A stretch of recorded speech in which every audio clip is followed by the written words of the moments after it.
Second chapter solutions.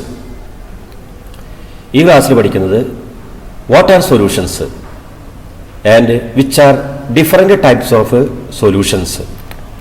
Okay, എന്താണ് solutions എന്ന് പറഞ്ഞാൽ ലായനികൾ, ഏതൊക്കെയാണ് വ്യത്യസ്ത തരത്തിലുള്ള ലായനികൾ. ഓക്കെ, ഇവിടെ ഒരു സൊല്യൂഷൻ ഉണ്ടാക്കാൻ പോവാണ്. സോൾട്ട് വാട്ടറിലേക്ക് ആഡ് ചെയ്യാണ്, സോൾട്ട് വാട്ടർ ആയി മാറും, സോൾട്ട് വാട്ടർ. ഓക്കെ, ഇതിൽ സോൾട്ട് വാട്ടർ ഒരു സൊല്യൂഷനാണ്. അതിൽ രണ്ട് കമ്പോണൻസ് ഉണ്ട്, salt and water. Okay, salt and water. Salt is solute, water is solvent. നമുക്കറിയാം ഇതിൽ കുറഞ്ഞ അളവിലുള്ളത് സോൾട്ടാണ്, അതുകൊണ്ട് കുറഞ്ഞ അളവിലുള്ളതിനെ സൊല്യൂട്ട് എന്ന് പറയും. ഇതിൽ കൂടുതലുള്ളത് വാട്ടറാണ്, അതിനെ സോൾവെന്റ് എന്ന് പറയും. അങ്ങനെ സൊല്യൂട്ടും സോൾവെന്റും കൂടുമ്പോഴാണ് സൊല്യൂഷനായി മാറുക. Solute plus solvent gives solution. Okay, അതിന്റെ ഡെഫിനേഷൻ എന്താ നോക്കാം. വാട്ട് ആർ സൊല്യൂഷൻസ്, എന്താണ് സൊല്യൂഷൻസ് എന്ന് പറഞ്ഞാൽ ഈ കാണുന്നതൊക്കെ ഡിഫറെന്റ് ടൈപ്പ് സൊല്യൂഷൻസ് ആണ്. ഓക്കെ, നോക്കൂ, ഇതെല്ലാം സൊല്യൂഷനാണ്, എന്നാൽ ഇത് സൊല്യൂഷൻ അല്ല. ഓക്കെ, അപ്പൊ എന്താണ് സൊല്യൂഷൻ എന്ന് പറഞ്ഞാൽ ഇതിപ്പോ സോൾട്ട് വാട്ടർ ആണ്. സോൾട്ട് ആൻഡ് വാട്ടർ രണ്ട് കമ്പോണന്റ് ഉണ്ട്. ഒന്നിൽ കൂടുതൽ കമ്പോണൻസ് ഉണ്ടെങ്കിൽ മിക്സ്ചർ എന്നാണ് പറയുക. So solution is A mixture. Solution എന്താണ്? ഒരു മിക്സ്ചറാണ്. ഇതിൽ നോക്കിയാൽ നമുക്ക് സോൾട്ടിനെ വേറെ കാണാനൊന്നുമില്ല, എല്ലാ ഭാഗത്തും ഒരുപോലെയാണ്. എന്ന് പറഞ്ഞാൽ homogeneous mixture. Solution is homogeneous mixture of two or more components, two or more substances. Solution എന്ന് പറഞ്ഞാൽ രണ്ടോ അതിലധികമോ ഘടകങ്ങൾ അടങ്ങിയിട്ടുള്ള ഒരു ഏകാത്മക മിശ്രിതമാണ് ഹോമോജീനിയസ് മിക്സ്ചർ. ഓക്കെ, എന്നാൽ ഈ കാണുന്നത് ഹോമോജീനിയസ് അല്ലാത്ത കാരണം കൊണ്ട് ഇതെന്തല്ല, സൊല്യൂഷൻ അല്ല. Okay, so what are solutions? Solution is A homogeneous mixture of two or more substances, two or more components. Okay, homogeneous mixture of two or more substances. Okay, രണ്ട് components മാത്രമാണ് ഉള്ളതെങ്കിൽ അതിനെ binary solution എന്ന് പറയുക. Binary, by എന്ന് പറഞ്ഞാൽ രണ്ടാണ് അല്ലേ. Solutions having only two components are called binary solution. അതായത് ഒരു സൊല്യൂട്ടും ഒരു സോൾവെന്റും മാത്രമേ ഉള്ളൂ എങ്കിൽ അതിനെ ബൈനറി സൊല്യൂഷൻ എന്ന് പറയും. Example salt water, salt and water. Okay, ഇനി ഇതില് ഈ കാണുന്നത് സൊല്യൂട്ട്, പിന്നെ ഇതിൽ കിടക്കുന്നത് ഈ നീല കളറിൽ കാണുന്നത് സോൾവെന്റ്. രണ്ടും കൂടുമ്പോഴാണ് എന്തായി മാറുന്നത്? സൊല്യൂഷനായി മാറുന്നത്. നമുക്ക് ഈ സൊല്യൂട്ടിനെ അങ്ങനെ കാണാനൊന്നും കഴിയുന്നില്ല, നിങ്ങൾക്ക് മനസ്സിലാവാൻ വേണ്ടിയിട്ട് കാണിച്ചിരിക്കുകയാണ് അങ്ങനെ. ഓക്കെ, ഇതെന്താണ്? Solute.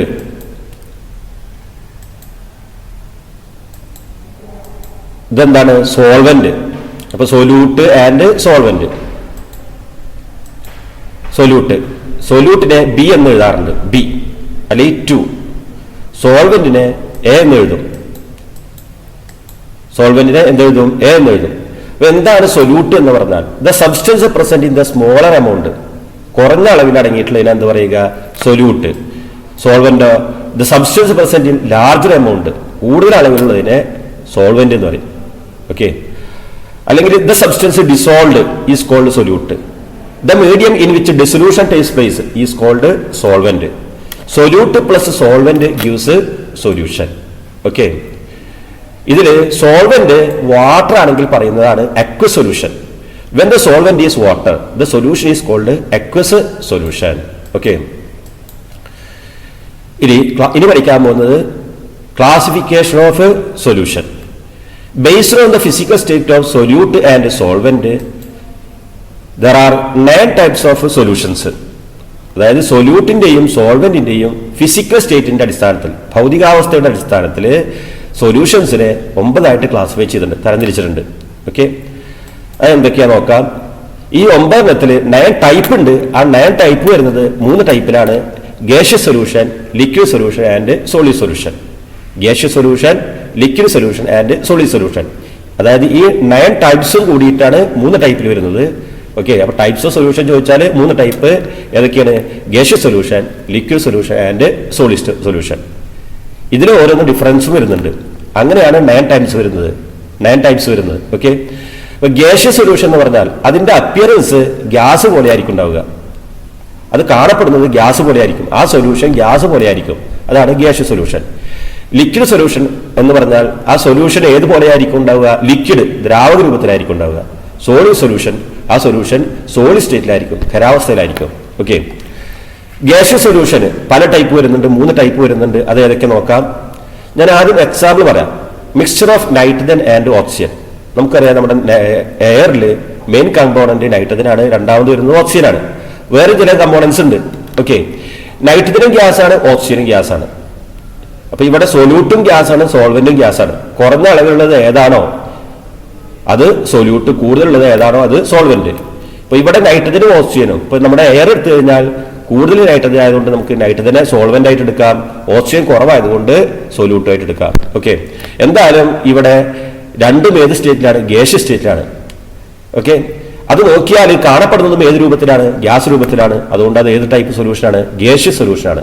Okay, next chloroform with nitrogen. Chloroform with nitrogen. Chloroform നൈട്രജനിൽ ഉണ്ടെന്ന് കരുതുക. ക്ലോറോഫോം ലിക്വിഡ് സ്റ്റേറ്റിലാണ്, നൈട്രജൻ ഗ്യാഷ്യസ് സ്റ്റേറ്റിലാണ്. ഇവിടുത്തെ സൊല്യൂട്ട് ക്ലോറോഫോം ആണ്, അത് ലിക്വിഡ് സ്റ്റേറ്റിൽ. Solvent nitrogen. ഓക്കെ, അത് ഗ്യാഷ്യസ് സ്റ്റേറ്റിൽ. എന്നാൽ അത് കാണപ്പെടുക ഏതുപോലെ തന്നെയാണ്? ഗ്യാസ് പോലെ തന്നെയാണ്. അതുകൊണ്ട് അത് എന്താണ്? ഗ്യാഷ്യസ് സൊല്യൂഷൻ ആണ്. Okay, next camphor in nitrogen അല്ലെങ്കിൽ ക്യാംഫർ ഇൻ എയർ. കർപ്പൂരം കത്തിച്ചു കഴിഞ്ഞാൽ അത് ഗ്യാഷ്യസ് സ്റ്റേറ്റിലേക്ക് മാറും അല്ലെ? എന്നാൽ ക്യാംഫർ എന്ന് പറയുന്നത് ഏത് സ്റ്റേറ്റിലാണ്? സോളിഡ് സ്റ്റേറ്റിലാണ്. നൈട്രജനോ ഗ്യാഷ്യസ് സ്റ്റേറ്റിലാണ്. ഓക്കെ, അപ്പോൾ അത് എന്തിന് എക്സാമ്പിൾ ആണ്? പക്ഷെ അത് കാണപ്പെടുന്നത് നമ്മൾ അതിന്റെ സ്മെല്ല് മാത്രമേ നമുക്ക് അനുഭവപ്പെടുള്ളൂ. അത് കാണപ്പെടുന്നത് ഏത് സ്റ്റേറ്റിലാണ്? ഗ്യാഷ്യസ് സ്റ്റേറ്റിലാണ്. അതുകൊണ്ട് അത് ഗ്യാഷ്യസ് സൊല്യൂഷൻ ആണ്. ഓക്കെ, ഇനി പഠിക്കാൻ പോകുന്നത് liquid solutions. Carbon dioxide in water. Example soda water. നമുക്കറിയാം സോഡ വാട്ടറിന്റെ കേസിൽ കാർബൺ ഡൈ ഓക്സൈഡ് ഗ്യാസിനെ വാട്ടറിൽ ഡിസോൾവ് ആക്കിയിരിക്കുകയാണ്. അത് കാണപ്പെടുന്നത് ലിക്വിഡ് ഫോമിലാണ്, ദ്രാവക രൂപത്തിലാണ്. അതുകൊണ്ട് അതിനെ ലിക്വിഡ് സൊല്യൂഷൻ എന്ന് പറയും. Okay, gas in liquid. Carbon dioxide gaseous സ്റ്റേറ്റിലാണ്, കാർബൺ ഡൈ ഓക്സൈഡ് ആണ് ഇവിടെ സൊല്യൂട്ട്, വാട്ടർ ലിക്വിഡ് സ്റ്റേറ്റിൽ. ഓക്കെ, അതുപോലെ ആൽക്കഹോൾ ഇൻ വാട്ടർ. ആൽക്കഹോൾ വെള്ളത്തിൽ ലയിപ്പിച്ചാൽ ആൽക്കഹോൾ സൊല്യൂട്ട്, അതും ലിക്വിഡ് സ്റ്റേറ്റിൽ. വാട്ടർ സോൾവെന്റ്, അതും ലിക്വിഡ് സ്റ്റേറ്റിൽ. രണ്ടും ലിക്വിഡ് സ്റ്റേറ്റിലാണ്. അപ്പിയറൻസും ഏതുപോലെയാണ്? ലിക്വിഡ് പോലെയാണ്. So it is liquid solution. അതുപോലെ NaCl ഇൻ വാട്ടർ. NaCl ഉപ്പ് വെള്ളത്തിൽ. NaCl ഏത് സ്റ്റേറ്റില? സോളിഡ് സ്റ്റേറ്റിൽ. വാട്ടറോ ലിക്വിഡ് സ്റ്റേറ്റിൽ. Okay, appearance ഏതുപോലെയാണ്? ലിക്വിഡ് പോലെയാണ്. അതുകൊണ്ട് it is also liquid solution. അപ്പൊ ലിക്വിഡ് സൊല്യൂഷനിലും 3 ടൈപ്പ് വന്നു. ഇനി പഠിക്കാൻ പോകുന്നത് സോളിഡ് സൊല്യൂഷൻസ്. സോളിഡ് സൊല്യൂഷനിലെ എക്സാമ്പിൾ ആണ് hydrogen in palladium. Hydrogen in palladium. Palladium metal solid സ്റ്റേറ്റിലാണ്, ഹൈഡ്രജൻ ഗ്യാഷ്യസ് സ്റ്റേറ്റിലാണ്. ഇപ്പൊ സൊല്യൂട്ട് ആയിട്ടുള്ള ഹൈഡ്രജൻ ഗ്യാഷ്യസ് സ്റ്റേറ്റിൽ, സോൾവെന്റ് ആയിട്ടുള്ള പലേഡിയം സോളിഡ് സ്റ്റേറ്റിൽ. ഓക്കെ, അത് കണ്ടു കഴിഞ്ഞാൽ സോളിഡ് പോലെ തന്നെയാണ് ഉണ്ടാവുക. അതിനെ സോളിഡ് സൊല്യൂഷൻ എന്ന് പറയും. അതുപോലെ Hg in Na. Sodium amalgam. Sodium amalgam, സോഡിയവും മെർക്കുറിയും തമ്മിലുള്ള അമാൽഗം. ഓക്കെ, ഇവിടെ Hg എന്ന് പറയുന്നത് ലിക്വിഡ് സ്റ്റേറ്റിലാണ്, മെർക്കുറി ലിക്വിഡ് സ്റ്റേറ്റിലാണ്. നമുക്കറിയാം ലിക്വിഡ് സ്റ്റേറ്റിലുള്ള ഒരേ ഒരു മെറ്റലാണ് മെർക്കുറി. ഓക്കെ, സോഡിയം സോളിഡ് സ്റ്റേറ്റിലാണ്. എന്നാൽ ഇത് കണ്ടു കഴിഞ്ഞാൽ ഈ Hg സോഡിയം കണ്ടു കഴിഞ്ഞാൽ ഏതുപോലെ ഉണ്ടാവുക? സോളിഡ് പോലെ ഉണ്ടാവുക. So it is solid solution. Last one രണ്ടും സോളിഡ് വരുന്നത്, solid in solid. Example alloys. Alloys എന്ന് പറഞ്ഞാൽ ഡിഫറെന്റ് മെറ്റൽസ് കൂട്ടിച്ചേർത്തുണ്ടാക്കുന്നതാണ് അലോയ്സ്. നമുക്കറിയാം എല്ലാ മെറ്റൽസും, മെർക്കുറി ഒഴികെയുള്ള എല്ലാ മെറ്റൽസും സോളിഡ് സ്റ്റേറ്റിലാണ്. ഓക്കെ, അപ്പോൾ രണ്ടും സോളിഡ്. സൊല്യൂട്ടും സോളിഡാണ്, സോൾവെന്റും സോളിഡാണ്. അത് കണ്ടു കഴിഞ്ഞാൽ സോളിഡ് പോലെയാണ്. അതുകൊണ്ട് അതിനെന്ത് പറയാം? സോളിഡ് സൊല്യൂഷൻ എന്ന് പറയാം. Okay, there are 3 types of solutions: gaseous solution, liquid solutions and solid solutions based on their appearance. Okay, ഇനി ഇതുവരെ പറഞ്ഞ കാര്യങ്ങളൊന്ന് വേഗം പറയാം. What are solution? What is solution? Solution is a homogeneous mixture of 2 or more substances. Okay, solution having only 2 components are called binary solutions. Example salt water. The component which is present in larger amount is called solvent. Okay, the component which is present in smaller amount is called solute. Solute plus solvent gives solution. As an example, salt plus water gives salt water. Okay, there are 3 types of solutions: solid solution, liquid solution and gaseous solutions based on there appearance, അതെങ്ങനെ കാണപ്പെടുന്നു എന്നതിൻ്റെ അടിസ്ഥാനത്തിൽ. Okay, ഇത്രയാണ് നമ്മൾ ഈ class പഠിച്ചത്. Next നമുക്ക് അടുത്ത ക്ലാസ്സിലാവാം. Thanks for watching.